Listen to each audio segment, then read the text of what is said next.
You're calm, floating free in the clouds.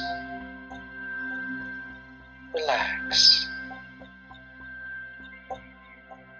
Or don't. Kidding.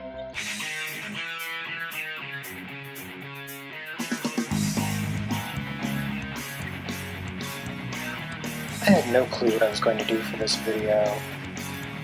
Something fun, something silly, something that'll make people cry, I don't know. But I knew from the beginning that it needed to be me. Something that's part of me, who I am. And that's really one of the big things I learned in this class. So here's what I learned and how I applied it.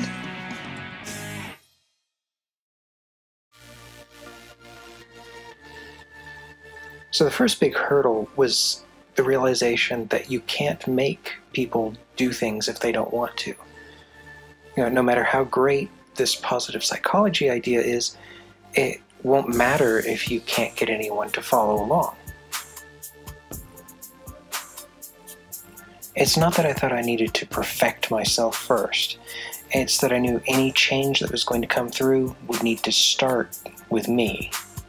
You can't sit there and tell other people you need to be more positive. You need to be more in touch with your emotions. Oh, but not me. Don't worry about me. I'm fine. I'm good. You do that and you'll feel better, but don't worry about me.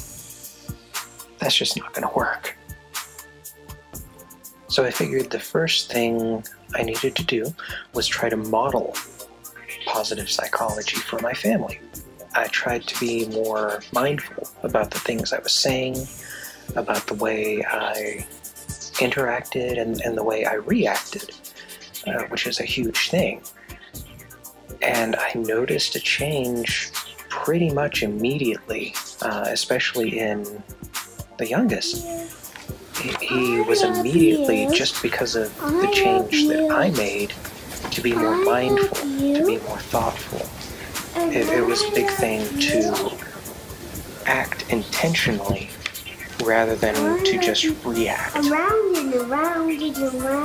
So once I found myself being more mindful and intentional about the things that were coming out, the things that I was expressing, I needed to make sure to look at the things that were coming in, which is really hard. We are surrounded by messages, all sorts of messages, good messages, bad messages, all sorts of things all the time, and it can be just overwhelming. And so I decided I needed to start looking for the positive, the good, the uplifting, and I was really surprised that I found it. One of the first concepts I learned working with computers was garbage in, garbage out. And so it made perfect sense that if you're wanting to improve what's coming out of you, you should improve the things that are going in. So I had the good things coming in. I had the mindfulness, the intent. I was seeing good results coming back to me from it. A lot more calm in the house, and that was really nice. But the biggest thing was to add one more ingredient, and that was going to be the hardest. Quiet.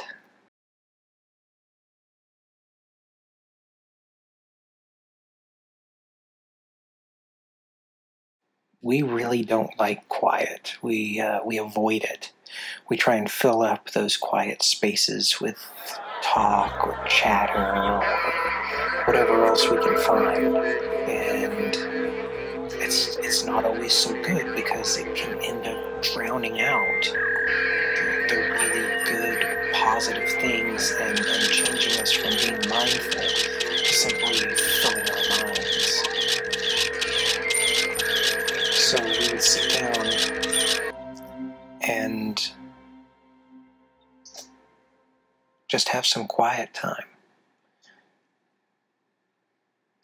meditation or just relaxing, but it was just about having that time, that downtime for the brain to rest, to get rid of that mental fatigue.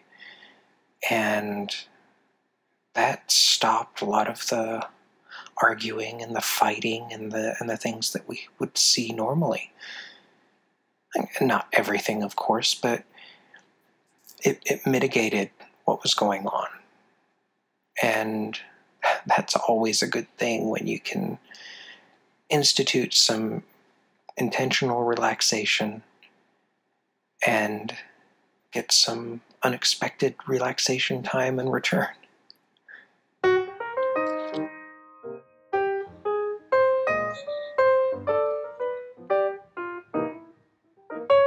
I guess this is really an ongoing experiment.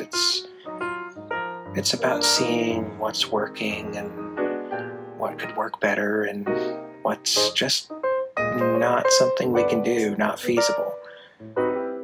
But really, it's a good thing to try to be better. And I think that's one of the things that we really got from this class, and that I've been really, really happy to be able to share with my family.